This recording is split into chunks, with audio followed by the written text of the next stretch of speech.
সবাইকে স্বাগত জানাচ্ছি। আমি ফিরোজ তোহা। শুরুতেই সংবাদ শিরোনাম জানিয়ে দেব এই মুহূর্তে হাতে পাওয়া সর্বশেষ গুরুত্বপূর্ণ আপডেট বাংলা সংবাদ। শুরুতেই থাকছে দ্রুত নির্বাচন দিতে চাই প্রধান উপদেষ্টা। অন্তর্বর্তী সরকারের মেয়াদ যত কম হয় ততই ভালো বলে জানিয়েছেন প্রধান উপদেষ্টা অধ্যাপক ডক্টর মোহাম্মদ ইউনূস। তিনি বলেছেন, আমরা অন্তর্বর্তী সরকারে রয়েছি, তাই আমাদের মেয়াদ যত কম হয় ততই ভালো। আমরা দ্রুত নির্বাচন দিতে চাই। এবারে জানাবো হাজী সেলিমের ছেলে সাবেক এমপি সুলাইমান গ্রেপ্তার। ঢাকা ৭ আসনের আওয়ামী লীগের সাবেক সংসদ সদস্য সুলাইমান সেলিমকে গ্রেপ্তার করেছে পুলিশ। সুলাইমান সেলিম ওই আসনের সাবেক এমপি হাজী সেলিমের বড় ছেলে। গতকাল বুধবার গভীর রাতে রাজধানীর গুলশানের একটি বাসা থেকে সুলাইমান সেলিমকে গ্রেপ্তার করে চকবাজার থানা পুলিশ। জানাবো শ্রমিক আন্দোলনে ইন্ধন দেওয়ার অভিযোগে টি&জেড গ্রুপের পরিচালক গ্রেপ্তার।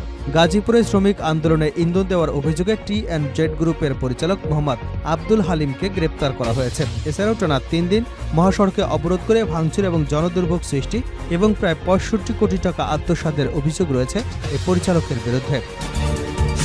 এদিকে শেখ হাসিনা সরকারের সম্মতিতেই হয়েছে বিডিআর হত্যাকাণ্ড।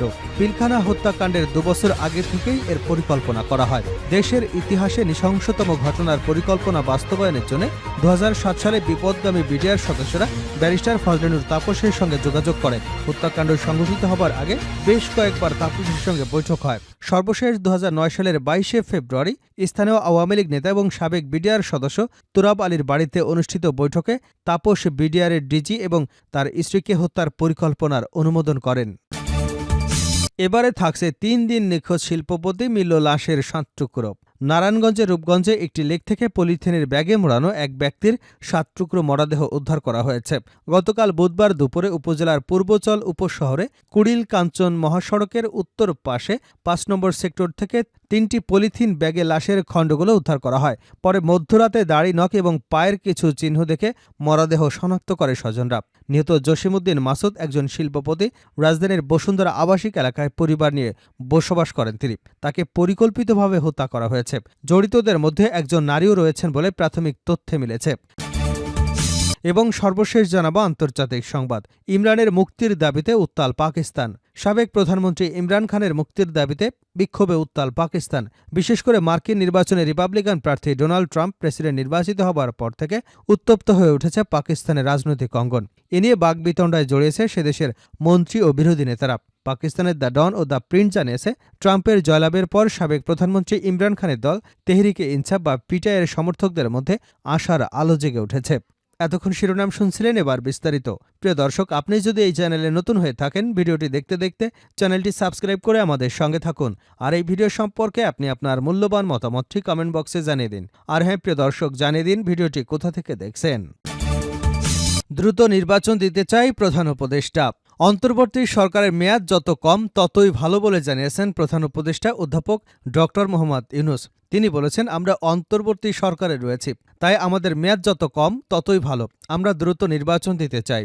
গতকাল বুধবার আজারবাইজানের রাজধানী বাকুতে COP29 সম্মেলনের ফাঁকে বার্তা সংস্থা এপিকে দেওয়া এক সাক্ষাৎকারে অন্তর্বর্তী সরকারের মেয়াদ কতদিন থাকবে এমন প্রশ্নের উত্তরে এ মন্তব্য করেন তিনি। সাক্ষাৎকারে ডক্টর মোহাম্মদ ইউনূস বলেন, স্বৈরাচারী সরকারের পতনের পর বাংলাদেশের নির্বাচন ব্যবস্থা সহ রাষ্ট্রের গুরুত্বপূর্ণ সংস্কার করতে হবে। এরপর নির্বাচন দেওয়া হবে। নির্বাচন নির্ভর করছে সংস্কারের গতির উপর। সাংবিধানিক সংস্কারে দেশের সবাইকে এক হতে হবে জানিয়ে উপদেষ্টা বলেন, যাতে সরকার, সংসদ, নির্বাচনী বিধি কেমন হবে এ বিষয়ে একমত হওয়া যায়। এসব খুব দ্রুত শেষ করতে হবে। তিনি আরও বলেন, সরকারের দায়িত্ব নেওয়ার পর আমরা দেশকে ভোটের জন্য প্রস্তুত করবার প্রতিশ্রুতি দিয়েছিলাম। প্রস্তুতি শেষ হবার সঙ্গে সঙ্গে নির্বাচন দেওয়া হবে এবং নির্বাচিত লোকেরা দেশ পরিচালনা করতে পারবেন। বাংলাদেশের বিভিন্ন সেক্টরে অস্থিতিশীলতার বিষয়ে ডক্টর ইউনূস বলেন, যে কোনো সরকারই এ বিষয়ে উদ্বিগ্ন থাকবে। তার সরকারও এ বিষয়ে উদ্বিগ্ন আছে, তবে এটি সমাধান করতে এবং একটি শান্তিপূর্ণ আইনশৃঙ্খলার পরিবেশ বজায় রাখতে পারবেন বলে আশা প্রকাশ করেন তিনি। উল্লেখ্য, জুলাই-আগস্ট মাসে সংঘটিত ছাত্র জনতার গণঅভ্যুত্থানের মুখে ক্ষমতা ছেড়ে পদত্যাগ করে ভারতে পালিয়ে যান সাবেক প্রধানমন্ত্রী শেখ হাসিনা। গত ৫ই আগস্ট তিনি দেশ ছেড়ে চলে যান। এরপর দেশে অন্তর্বর্তী সরকার গঠিত হয় এবং ডক্টর মোহাম্মদ ইউনূস এই সরকারের প্রধান উপদেষ্টা হিসেবে দায়িত্ব পালন করছেন। শ্রমিক আন্দোলনে ইন্ধন দেওয়ার অভিযোগে টি-এন-জেড গ্রুপের পরিচালক গ্রেপ্তার। গাজীপুরে শ্রমিক আন্দোলনে ইন্ধন দেওয়ার অভিযোগে টি-এন-জেড গ্রুপের পরিচালক মোহাম্মদ আব্দুল হালিমকে গ্রেপ্তার করা হয়েছে। এছাড়া টানা ৩ দিন মহাসড়কে অবরোধ করে ভাঙচুর ও জনদুর্ভোগ সৃষ্টি এবং প্রায় ৬৫ কোটি টাকা আত্মসাতের অভিযোগ এই পরিচালকের বিরুদ্ধে। বুধবার বিকাল ১০টার দিকে রিমান্ড চেয়ে তাকে আদালতে পাঠিয়েছে গাজীপুর মেট্রোপলিটন পুলিশের বাসন থানা পুলিশ। গ্রেপ্তার হওয়া আব্দুল হালিম চট্টগ্রাম হালিশহর এলাকার মরহুম আব্দুল সাত্তারের ছেলে। জানা গেছে, গাজীপুর মহানগরীর মুগুরখাল এলাকায় টি-এন-জেড গ্রুপের ৫টি কারখানার শ্রমিকরা বকেয়া বেতন ভাতা পরিশোধের দাবিতে গত শনিবার সকাল ৯টা হতে সোমবার রাত ১০টা পর্যন্ত প্রায় ৬০ ঘণ্টা ঢাকা ময়মনসিংহ মহাসড়ক অবরোধ করেন। এতে জনদুর্ভোগ সৃষ্টি হয়। এ সময় তারা কয়েকটি কারখানা ভাঙচুর করেন। এর জেরে ওই গ্রুপের ৫টি সহ আশপাশের অন্তত ৪৫টি কারখানা বন্ধ হয়ে যায়। পরে শ্রম মন্ত্রণালয়ের উদ্যোগে শ্রমিকদের পাওনা পরিশোধের ব্যবস্থা করা হলে শ্রমিকরা অবরোধ প্রত্যাহার করলে পরিস্থিতি স্বাভাবিক হয়। পরে অন্য কোনো কারখানা চালু হলেও টি-এন-জেড অ্যাপারেলস লিমিটেড গ্রুপের বন্ধ হওয়া কারখানাগুলো এখনও বন্ধ রয়েছে।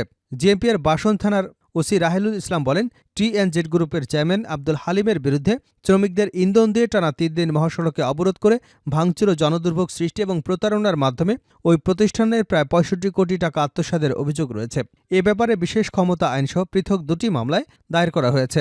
তাকে ১০ দিনের রিমান্ডে চেয়ে চিফ মেট্রোপলিটন ম্যাজিস্ট্রেটের আদালতের মাধ্যমে পাঠানো হয়েছে। আদালত রিমান্ডে শুনানির জন্য বৃহস্পতিবার দিন ধার্য করেছেন। হাসিনা সরকারের সম্মতিতেই হত্যাকাণ্ড, ফিরে দেখা পিলখানা ট্র্যাজেডি। পিলখানা হত্যাকাণ্ডের ২ বছর আগে থেকে এর পরিকল্পনা করা হয়। দেশের ইতিহাসে নৃশংসতম ঘটনার পরিকল্পনা বাস্তবায়নের জন্য ২০০৭ সালে বিপদগামী বিডিআর সদস্যরা ব্যারিস্টার ফজলিনুর তাপসের সঙ্গে যোগাযোগ করেন। হত্যাকাণ্ড সংঘটিত হবার আগে বেশ কয়েকবার তাপসের সঙ্গে তাদের বৈঠক হয়। সর্বশেষ ২০০৯ সালের ২২শে ফেব্রুয়ারি স্থানীয় আওয়ামী লীগ নেতা এবং সাবেক বিডিআর সদস্য তুরাব আলীর বাড়িতে অনুষ্ঠিত বৈঠকে তাপস বিডিআর ডিজি এবং তার স্ত্রীকে হত্যার পরিকল্পনার অনুমোদন করেন। ফেব্রুয়ারির মাঝামাঝিতে শেখ সেলিমের সঙ্গে ১০ থেকে ১২ জন বিডিআর সদস্য দেখা করেন। বিপদগামী বিডিআর সদস্যদের জানানো হয়েছিল ওই হত্যাকাণ্ড সংগঠনে শেখ হাসিনা সরকারের সম্মতি আছে। সে সময় পিলখানা জুড়ে জয় বাংলা স্লোগান শোনা গেছে। বর্বর ওই ঘটনার পর বিষয়টি নিয়ে শেখ হাসিনা সরকারের স্বরাষ্ট্র মন্ত্রণালয় গঠিত তদন্ত কমিটির প্রতিবেদনে এবং তদন্ত কমিটির কাছে দেওয়া বিডিআরের খুনি সদস্যদের স্বীকারোক্তিমূলক জবানবন্দিতে এসব তথ্য উঠে আসে।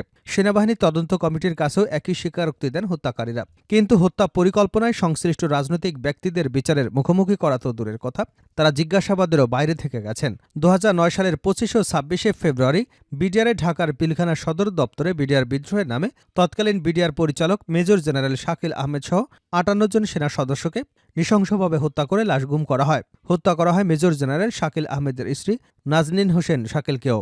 ওই বছরের ২রা মার্চ স্বরাষ্ট্র মন্ত্রণালয়ের সাবেক সচিব আনিচুজ্জামানকে সভাপতি এবং স্বরাষ্ট্র মন্ত্রণালয়ের অতিরিক্ত সচিবকে সদস্য সচিব করে ১০ সদস্যের তদন্ত কমিটি গঠন করা হয়। কমিটিতে সশস্ত্র বাহিনীর ৩ জন প্রতিনিধিও রাখা হয়। ওই ৩ জন প্রতিনিধির অন্যতম ছিলেন ব্রিগেডিয়ার জেনারেল হাসান নাসির। হাসান নাসির গতকাল বুধবার কালের কণ্ঠের এক প্রশ্নের জবাবে বলেন, তদন্তে হত্যাকাণ্ড পরিকল্পনার সঙ্গে ব্যারিস্টার তাপস সহ আরও কয়েকজন রাজনৈতিক ব্যক্তির সংশ্লিষ্টতা পাওয়া গেলেও তাদের জিজ্ঞাসাবাদ করা যায়নি। তদন্ত কমিটির কাছে এসেছিল আওয়ামী লীগ নেতা জাহাঙ্গীর কবির নানক ও কামরুল ইসলাম। কমিটির সভাপতি এ দুজনকে দায়সারা গোছের কিছু প্রশ্ন করে হ্যাঁ না ধরনের জবাব পান। এটি ছিল শুধু আনুষ্ঠানিকতা, আমাদেরকে প্রশ্ন করতে দেওয়া হয়নি। তিনি আরও বলেন, বিডিআর হত্যাকাণ্ডের পরিকল্পনার সঙ্গে ব্যারিস্টার তাপস ছাড়াও আওয়ামী লীগের নেতা শেখ সেলিম, মির্জা আজম, ২৬শে ফেব্রুয়ারি ২ জন মহিলা সংসদ সদস্য, যেসব আওয়ামী লীগ নেতা পিলখানায় ঢুকেছিল তারা সবাই জড়িত ছিল বলে আমরা মনে করি। ওই ঘটনা তদন্তে লেফটেন্যান্ট জেনারেল জাহাঙ্গীর আলম চৌধুরীর নেতৃত্বে যে সেনাবাহিনীর কমিটি করা হয়, সেই কমিটির অন্যতম সদস্য ছিলেন lieutenant colonel A K M. Shamsul Islam Shams. তিনি কালের কণ্ঠকে বলেন, হত্যাকাণ্ডে অংশ নেওয়া বিডিআর সদস্যরা আমাদের তদন্ত কমিটির কাছে যে স্বীকারোক্তি দেন তাতে স্পষ্ট হয় যে হত্যা পরিকল্পনার সঙ্গে আওয়ামী লীগের নেতারা জড়িত ছিলেন। বিডিআরের দাবি, ক্ষোভ থেকে এই নৃশংস ঘটনা ঘটেনি। এটি ছিল সেনাবাহিনীকে ধ্বংস করতে, দেশকে অকার্যকর করতে বিদেশি ষড়যন্ত্রের ফল। এক্ষেত্রে আওয়ামী লীগকে কাজে লাগানো হয়েছে। সেনাবাহিনী তদন্ত কর্মকর্তাকে তৎকালীন সেনাপ্রধান জেনারেল মইনুল আহমেদ এবং ৫ অক্টোবর নিজের ইউটিউব চ্যানেলে বলেন, বিডিআর বিদ্রোহের ঘটনায় আমি যখন তদন্তের আদেশ দেই তখন আমাকে বলা হয়, যখন সরকারই এ বিষয়ে তদন্ত করছে তখন সেনাবাহিনী থেকে তদন্তের প্রয়োজনটা কি? ওই তদন্ত করতে সরকারের কাছ থেকে সাহায্য প্রয়োজন, তা আমরা পাইনি। অবশ্য পিলখানা হত্যাকাণ্ডে জেনারেল মইনের ভূমিকাও সন্দেহমুক্ত নয়, এমনটাই মনে করেন বিশ্লেষকরা।